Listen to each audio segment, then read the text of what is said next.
If you have forgotten your Messenger PIN, you can reset it with a few steps. And here is how to fix it.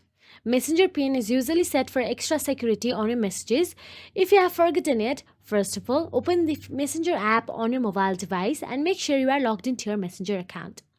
Then tap on the 3 dashboard option available at the top left corner of your screen. Then tap on the settings icon at the top right corner. Now scroll down and tap on the privacy and security option available there. Once inside the privacy and security, tap on the end-to-end encrypted chats option available. There tap on the message storage. Now there you can see reset PIN option available in the blue highlights. Simply tap on it. Now create your new PIN. Make sure it is rememberable. Now confirm your PIN again and follow the instructions to reset this PIN. So that is it. If you found this video helpful, please like, share and subscribe, and thank you so much for watching.